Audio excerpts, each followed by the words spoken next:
air duct. Oh my God, okay, it's happening. You know, I think one of the worst things when you get into being a child is when your parents make up BS myths to tell you not to do something because I left this on all night. Because they don't want you to know that really there's nothing wrong with eating gum. It's just gonna make you choke, but they come up with some fancy story. Instead, they want to convince you and scare you instead of just teaching you that it's not something that you should do, which is pretty much like politics, that where we just use fear instead of actual math, big forehead brain energy to figure out what's going on. And TikTok is now the new king of the streets. It's the what in the living hell are we talking about? I'm Alex, Alex.Martini with 2 underscores at the end, and we're gonna be debunking a couple 2-3 myths that I found out here on TikTok.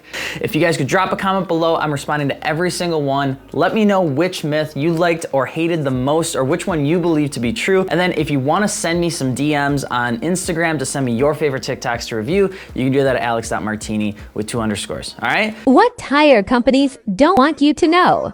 If you or someone you know is looking to purchase tires, you need to know about this number right here. That's the DOT number, and that tells you when that tire was made. 0521, 5th week of 2021. Let's look at another tire here. The tire companies do not want you to know this because they're going to sell you old tires possibly. This right here was built. Okay, so this is true. There's a 4-digit number on your tires. It's the week and then the year that the tire was manufactured. Now, the video is implying that tire companies or tire shops are going to sell you old tires because that's what they'll want to do. I don't know why, maybe it's for inventory reasons or something like that. That's not really how it works, because most of the time, if not all of the time, tire shops sell you tires older than 6 years old. That's typically the life shelf of a tire. And if you go into tire manufacturing or if you go into tire regulations, there are more regulations around tires and registration and recalls, time that it can sit on the shelf and temperatures, that you could practically not even like cough around a tire without some sort of regulation telling you that you shouldn't be able to do that. I would say that it's probably not as often as you would think. Now you want your tires to kind of be within the same range.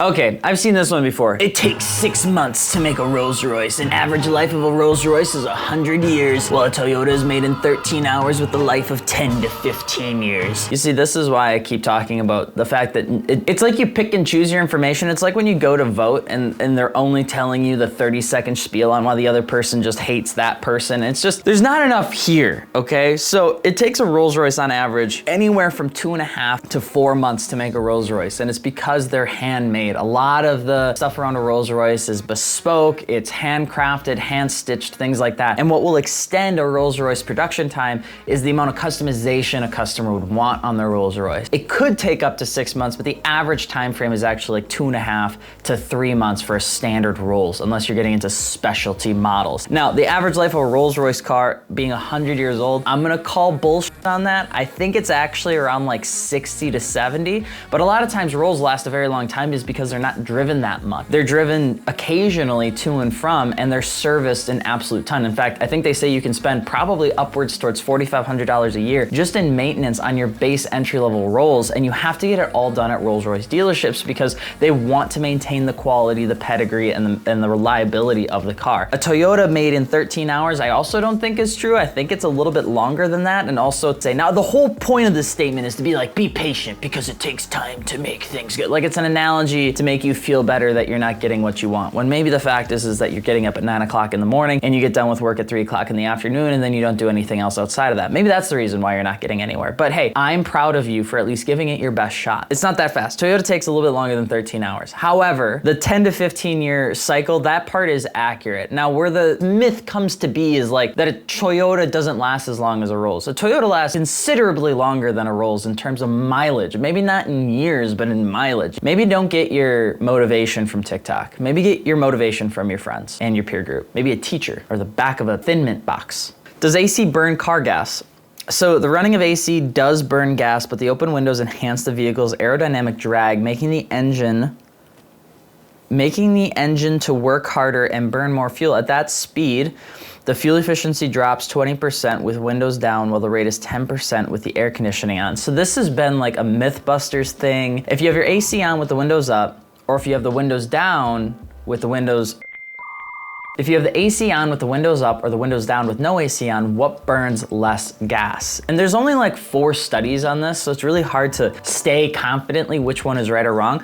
But what they did determine is that your fuel efficiency with the windows down is actually better than with the air conditioning on at lower speeds. As you go up in speed, obviously that drag really starts to hurt you with the windows down. This is kind of a myth because at the end of the day, it doesn't matter. If you're gonna be sitting in your car and you're gonna be sweating just profusely to save yourself a little bit of gas money, I would recommend just taking the bus. This is a little bit backwards though, because this is saying that the fuel efficiency drops by 20% with the windows down. That number is made up. It's not an exact 20% and it's not an exact 10%. You typically are gonna have better efficiency with the windows down than with the air conditioning on. Fake news. Did you know turning your car off to fill up doesn't do anything but put wear and tear on your starter?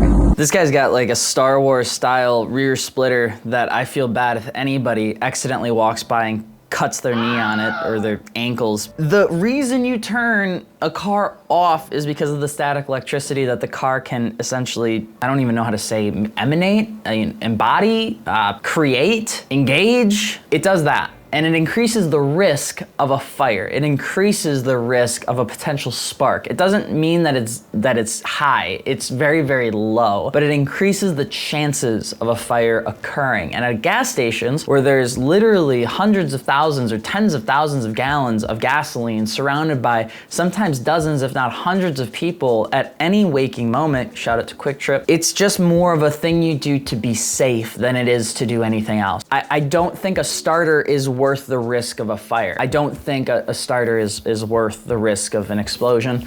That is just me. This person is probably very nice. I'm not saying he's a bad person. I'm just saying, you know, it's not really about you. You know, this one's not about you. It's about those around you, which is why you would turn the car off so you don't blow anything up.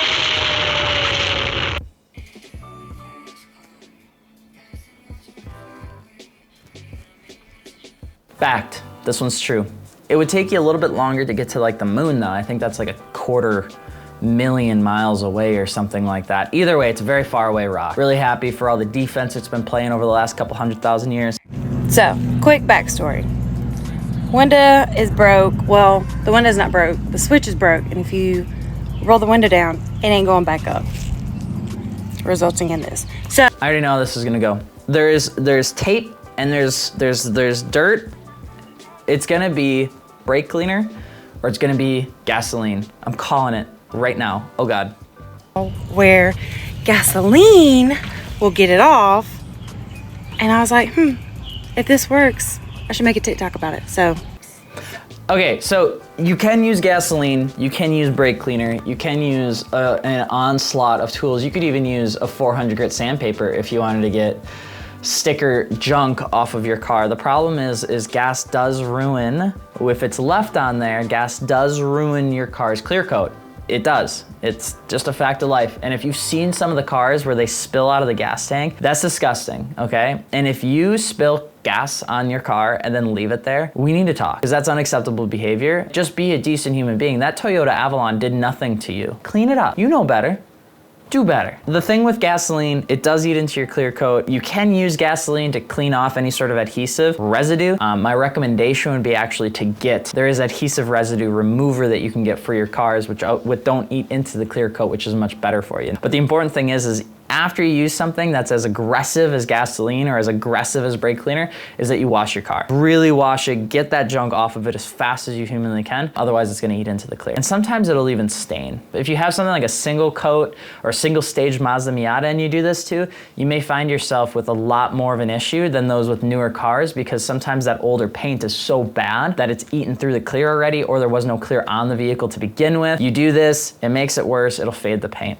All right, let me try to explain this again. I was trying to insinuate that Cobb off-the-shelf maps are bad because it's literally a tune that came off of a Subaru somewhere else in the world. Then they take that tune, send it to you, you put it on your car. That literally just sounds ridiculous. You could have two Subis parked next to each other with the same exact setup, and something on the car is running a little different. For example, if you put two identical twins next to each other, one might be breathing a little heavier than the other. And exactly, they're made for Cobb parts. I don't know anyone with a Subaru that has all Cobb parts. If they did have a fully built Subi with all Cobb parts, they're getting dyno tuned. Dyno tuners can mess with everything. You can add more fuel to your system, tell your car when and where to apply the fuel. And most famously, dyno tuners mess with boost. Cobb OTS maps just send it to the fucking moon. And again, the AccessPort is a good platform. Just like one of my followers said, it's good for data logging. You have a ton of gauges to understand how your car's running. But the Cobb maps, tunes that are sent over from some other part of the world on a whole different car, those are.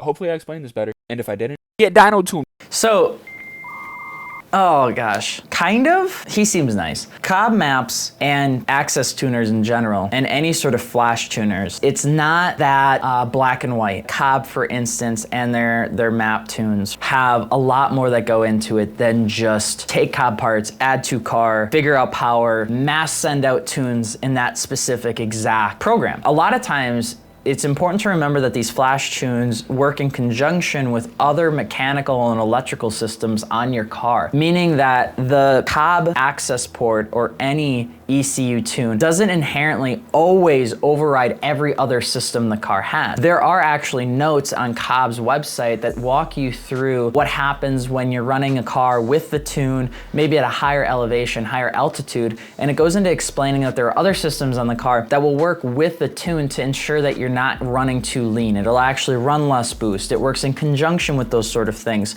So it's less of a one tune dictates everything else with the car, and it's the tune helps prioritize the focus of the ECU in delivering that power while still working in conjunction with some of the other programs or computers or diagnostic systems that are on the car. Now it goes into saying that they have identical tunes. Yes, they have identical tunes, but those other parts or altitudes or different pieces here and there will help actually navigate the tune to be more fine-tuned to the car's platform. It's not just a simple black and white thing. Now I do agree, over time, if you do more modifications, you will want to get it professionally dynoed, professionally tuned. But for the most part, you're essentially using an access port to get you to a point with basic modifications to have access to more power. It's not just, you know, slap it on there and now it's at 350 horsepower exactly. There are 10,000 disclaimers on Cobb AccessPort's website that explain that it's not just a flash paint over the, you know, the bullet hole and call it good. There's a lot more to it. And if you want to learn more, go check out Cobb's website where you can look at patch notes, you can look at vehicle notes, and you can look to see, sure, they want you to run Cobb, but the tunes are based off of more generic and general specifications because they know that you're not always going to buy Cobb parts. So those are the car myths that I managed to come across. You guys let me know what you think in the comment section below. And of course, I'm responding to every single comment that I see out there. So please be sure to drop one for me. And then let me know what you'd like us to talk about next. I'm Alex.Martini with 2 underscores. You can send a video there if you want. And if you're looking to add your email to our website so that you can get access to the next drop, you can do that over at AlexMartini.net. I'm Alex. We will see you later. Peace. Oh, this bucket seat's still getting hard.